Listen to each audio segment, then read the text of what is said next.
مولانا طارق جمیل صاحب کو۔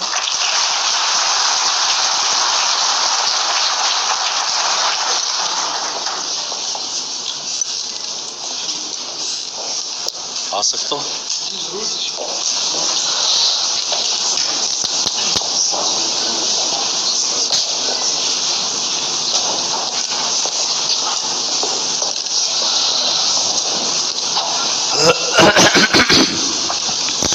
السلام علیکم ورحمۃ اللہ وبرکاتہ۔ الحمد للہ الذی رفع السماء بقدرته ودحى الأرض بمشيته وخلق الخلائق بإرادته واستوى على العرش كما يليق بجلاله وأشهد أن لا إله إلا الله وحده لا شريك له وأشهد أن سيدنا ومولانا محمدا عبده ورسوله أما بعد۔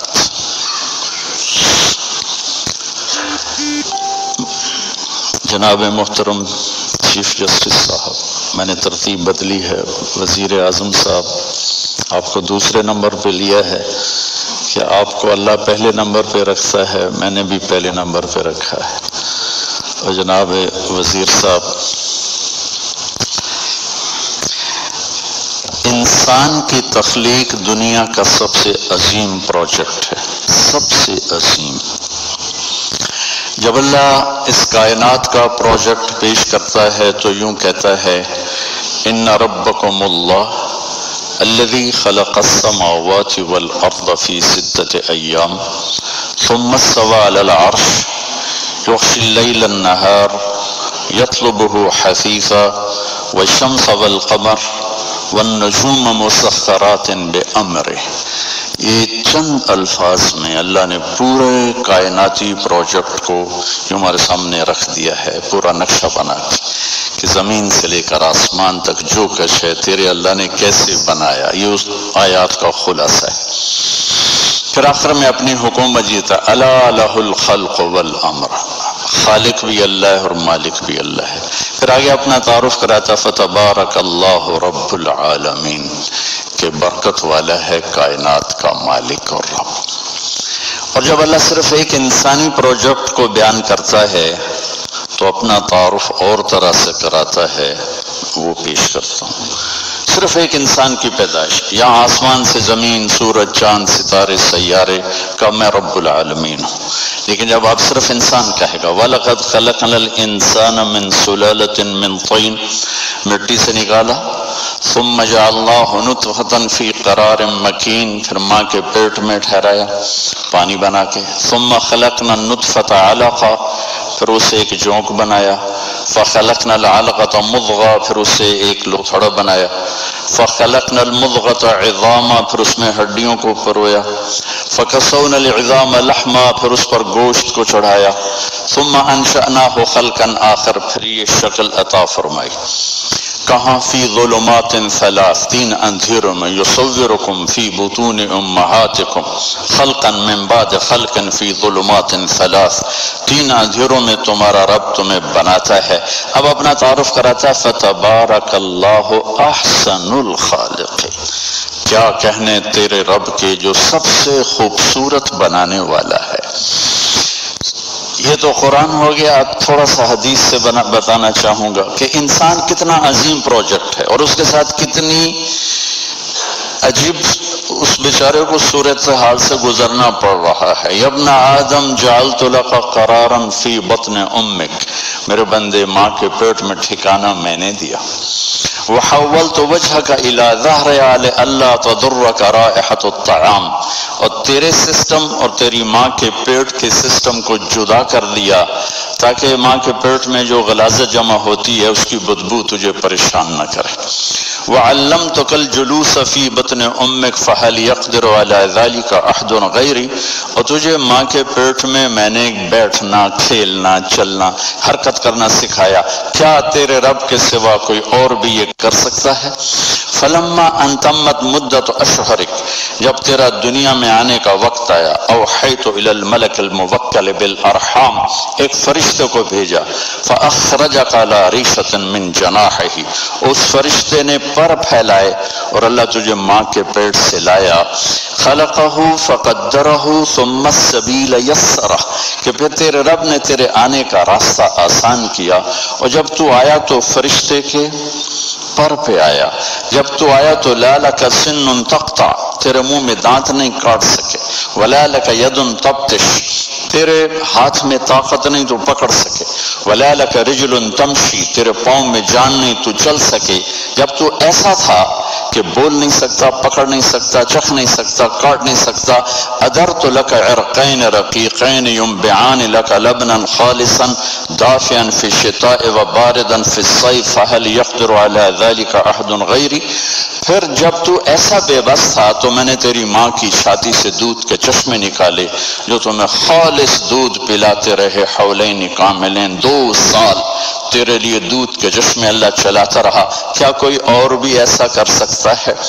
فلما ترعرعت، اب آگے ایک چھوٹا سا گلہ سن لیں اللہ تعالیٰ کا، فلما ترعرعت، جب تو ایسے ایسے چلنے لگا، واشتد عضدک، اور تیرے بازو مضبوط ہو گئے، واشتد ازرک، تیری چھاتی بھی پھیل گئی، تو میرے سامنے جھکنے کی بجائے بارستنی بالمعاصی یا عبد سو، تو میرے ہی خلاف کھڑا ہو گیا اور مجھے ہی للکارنے لگا، ہکذا جزاء من احسن الیک، جو اچھا کرے اس کے ساتھ یہ کیا جاتا ہے، مع ذالک، اس سب کے باوجود، ان سألتنی اعطیتک وان استغفرتنی غفرت لک، تو جب ہاتھ اٹھائے گا میں تیری پوری کروں گا، تو جب مانگے گا میں تمہیں دوں گا، اور جب معافی مانگنے آئے گا سارے ہی معاف کروں گا، اور تو ساری دھرتی آسمان زمین کو بھر دے گناہوں سے، لو بلغت ذنوبک عنان السماء، اتنے گناہ کر کے آسمان کی چھت کو لگا دے، پھر صرف ایک دفعہ آدھی زبان سے کہنا یا اللہ معاف کر، تو غفرت لک ولا ابالی، میں تیرے سارے معاف کروں گا اور مجھے کوئی پوچھنے والا نہیں ہے۔ اب میں یہ بتانا چاہتا ہوں کہ اتنے بڑے پروجیکٹ کو پاکستان میں کن بنیادوں پہ پیدا کیا جا رہا ہے؟ یہ بچہ پیدا نہ ہویا تو سس مینو کی آکھے گی، اتنا بڑا پروجیکٹ ہے، اگر میں غلط کہوں تو مجھے وہیں ٹوک دیں، جی میرا بیٹی پیدا ہوئی تو میری تو سس سے مینو نہیں چھڑنا، سال گزر گیا ہے، بچے کے عنوان نہیں، اب ساس کے شروع تو ہے ہی، شروع تو یہ ہو جائے ان تو ہونا ہی کوئی نہیں، اب میاں بیوی پریشان ہو رہے ہیں، بچہ پیدا، کتنے بڑے پروجیکٹ کو پیدا کرنے کا سبب حضرت کہ سس کی آنکھیں گی تو سورا کی آنکھے گا تو نندوئی کی آنکھے گا، نندا کی آنکھن گیا، یہ ایک بہت بڑا ظلم و ستم ہے بچے کے پیدا کرنے کا سبب۔ آپ دیکھیں میں دیہاتی آدمی ہوں، دیہات سے میرا تعلق ہے، یہ میرے دیہات کی پیدائش اسی پر ہو رہی، اور لڑکا کیا کہتا ہے اگر اولاد نہ ہوئی تو میرے دوست کہن گئی اس کے تو پلے ہی ککھ نہیں، یہ تو ہے ہی ویلا، لہذا وہ چڑھ جاتا ہے پھر حکیموں کے ہتھے، شبابہ ور گولیاں، لگتا ہے پورا پاکستان بیمار ہے، سورے پاکستان کی دیواروں پہ لکھا ہوا ہے شبابہ ور گولیاں۔ تو دوسرا سبب کیا ہے جو میں دیہات کا بتا رہا ہوں، میں دیہاتی ہوں، کہ 5 پتر ہو گئے نا بس مینو پھر کوئی پرواہ نہیں، کما کے لے آون گے مینو کھواون گے، مزدور آدمی، غریب آدمی، اسے کوئی پریشانی نہیں ہے کہ بچے 2 یا 6 یا 50، وہ کہتا جتنے زیادہ اتنے ہی ٹھیک ہے، کیونکہ میری مزدوری بنے گی اور میرا گھر چلے گا۔ تو وہ کہتا ہے جتنے آ جائیں اتنے مزدور، 5 بچے 5 مزدور، 10 بچے 10 مزدور۔ ابھی چند دن پہلے وہ ایک ہمارے گاؤں کے 10 بچے ہو گئے آدمی کے، میں نے کہا اپنی بیوی دا آپریشن کرا، اگر جو آدھی میں نہیں کریں دی تو اپنا کرا۔ تو اس میں حقائق پہ بول رہا ہوں کہ انسان کتنا قیمتی ہے. میں نے آپ کو قرآن سے بتایا, میں نے آپ کو حدیث پاک سے بتایا, لیکن پاکستان میں اس پروجیکٹ کو بنانے پر کتنا بڑا ستم ہے. سبب کیا ہے؟ سس کی آکھے گی, سورا کی آکھے گا, میرے دوست منو کی آکھن گے تو پلے کچھ نہیں ہے. اور غریب کیا کہتا ہے؟ 10 کٹھے ہو جاؤں گے, دیہڑیاں کر کے لے آؤں گے میری روٹی. مالدار طبقہ کیا کہتا ہے؟ میری جائیداد کا وارث پیدا ہو جائے. میری جائیداد کہاں جائے گی؟ میں نے اتنے بنائے, میرے اتنے پروجیکٹ, میری اتنے ملے, ان کا وارث کون ہوگا؟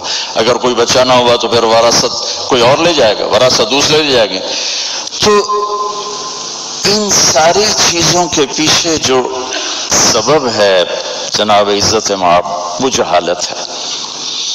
آپ کانفرنس کر رہے ہیں اسلام آباد میں, مسئلہ درپیش ہے پنجاب, سندھ, کے پی کے اور بلوچستان کے دیہاتوں کا, کہ وہ لوگ ان تک علم پہنچا ہی نہیں. اور میرے رب نے اپنے حبیب کو کہا, الم نشرح لک صدرک وعلمک ما لم تکن تعلم. میرے محبوب, میں نے آپ کو کتنا بڑا علم دیا کہ آپ کا سینہ کھول دیا, اور میں نے آپ کو وہ بتایا جو آپ جانتے نہیں تھے. میں نے آپ کو اتنا دیا, اتنا کسی کو نہیں دیا. الم نشرح لک صدرک.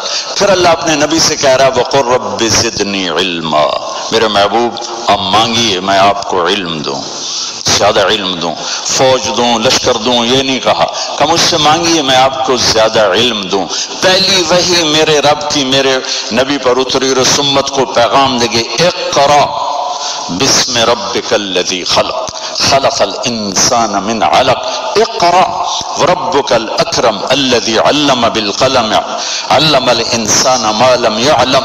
اور اس سے پیچھے حدیث کو کٹیں تو 5 دفعہ اقرا آیا ہے. اقرا, جبریل ایسے شیٹ لے کر پڑھیے یا رسول اللہ, اقرا ما انا بقارن, مجھے پڑھنا نہیں آتا. فضمنی حتی بلغ من الجحد, کہ مجھے زور سے دبایا اتنا کہ میری پسلیاں درد کرنے لگی. اقرا 2 دفعہ, ما انا بقارن, مجھے آتا نہیں. فضمنی حتی بلغ من الجحد, پھر زور سے پھینچا یہاں تک کہ مجھے پسلیاں درد کرنے لگی. یا رسول اللہ اقرا, پہلی دفعہ بھی ہو سکتا تھا. 3 دفعہ اقرا جبریل کی زبان سے, 2 دفعہ اقرا میرے رب کی زبان سے. میرے دیس کا مسئلہ پلاننگ سے پہلے علم ہے, علم ہے, علم ہے, علم ہے.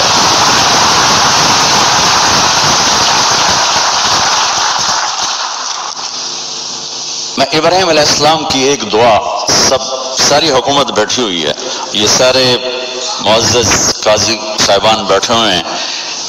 ایک دن کا عدل طارق جمیل کی 60 سال کی بندگی سے بہتر ہے. ایک دن کا عدل, ایک دن کا عدل, عدل یومن, عدل یومن, عدل و سنہ نہیں, سال کا نہیں, 6 ماہ کا نہیں, ایک دن کا عدل.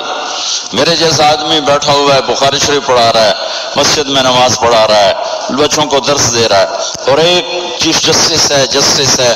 خسا صاحب اور میں گورنمنٹ کالج میں اکٹھے تھے, ان کو یاد نہیں ہوگا, مجھے یاد ہے, ذرا انہیں یاد ہو کہ نہ یاد ہو. تو عزیز اللہ نیازی صاحب شاید آپ کی یادداشت میں ہوں. تو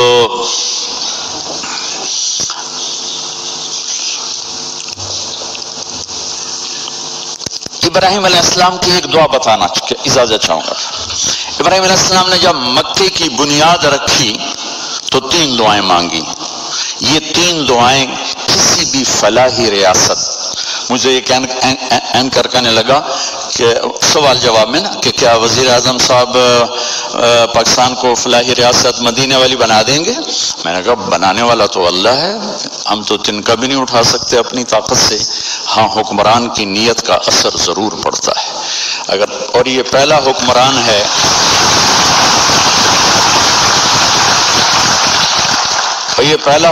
ہے جس نے مدینے کی فلاحی ریاست کا تصور پیش کیا, تو میں ان کو سلام پیش کرتا ہوں. تو اب کرے گا تو اللہ, چونکہ مولانا روم نے ایک حکایت لکھی ہے کہ بادشاہ شکار کو نکلا, راستہ بھٹکا تو باغ میں پہنچا, پیاس لگی تھی تو مالی سے کہا انار کا باغ تھا بھائی جوس پلا دے. اس نے ایسے نچوڑا ایک انار تو پورا گلاس بھر گیا. تو بادشاہ کے دل میں آیا کہ اس پر تو ٹیکس لگنا چاہیے، یہ ٹیکس فری کیوں ہے؟ تو اس نے کہا ایک اور پلا، اس نے دوسرا نچوڑا تو گلاس آدھا ہوا، تو بادشاہ نے کہا پہلے بھر گیا اب آدھا، کہنے لگا جی لگتا ہے بادشاہ دی نیت خراب ہو گئی ہے۔ تو بادشاہ نے دل میں کہا یا اللہ میری توبہ، میں نہیں ٹیکس لگا تھا۔ کہا بھائی ایک اور پلا، اس نے پلایا تو پھر پورا بھر گیا، تو اس نے کہا اب کیوں پورا بھر گیا؟ کہا جی لگتا ہے نیت ٹھیک ہو گئی ہوگی۔ تو بادشاہوں کی یعنی اہل حکومت کی نیت کا اثر ہوتا ہے۔ یہ پہلا شخص ہے جس نے کہا میں اسے فلاحی مدینہ کی فلاحی ریاست بناؤں گا، اللہ انشاءاللہ بنائے گا۔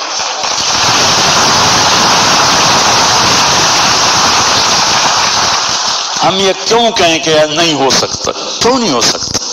انما امره اذا اراد شيئا ان يقول له كن فيكون، فسبحان الذي بيده ملكوت كل شيء واليه ترجعون۔ جب کرنا اللہ نے ہے تو طارق جمیل کیا اور عمران خان کیا، نیت ہماری دیکھے گا، ہمارا جذبہ دیکھے گا۔ تو میں ابراہیم علیہ السلام کی دعا میں 3 بنیادیں ہیں، ان 3 بنیادوں کو اٹھایا جائے گا تو یہ ذیلی مسئلے خود بخود حل ہوتے چلے جائیں گے۔ جب وہ بنیاد ڈالی تو کہا وَإِذْ قَالَ إِبْرَاهِيمُ رَبِّ اجْعَلْ هَذَا الْبَلَدَ آمِنًا، یا اللہ اس شہر کو امن والا بنا دے۔ فلاحی ریاست کا پہلا تصور جو ابراہیم علیہ السلام نے پیش کیا کہ یا اللہ اس ریاست کو امن والا بنا دے، اور امن والی ریاست اس وقت بنتی ہے جب نظام عدل مضبوط ہو اور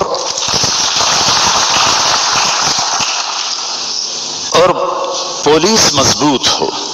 پولیس پر سیاسی لوگوں کا جب تک تسلط رہے گا نظام لوگوں کو انصاف نہیں مل سکتا۔ اور قانون آپ کے جج حضرات سے سنا ہے کہ ہمارا قانون بہت کمزور ہے، بہت کم سالوں گزر جاتے ہیں ایک کیس کا فیصلہ ہوتے ہوئے۔ اس میں کیا کرنا چاہیے؟ یہ سارے فاضل جج صاحبان یہ بہت بڑی ہمارے پاس اللہ کی نعمت ہیں، ان کے ذمہ جو کام نہیں وہ بھی کرتے رہتے ہیں، سبحان اللہ، سلام ہے آپ کو۔ تو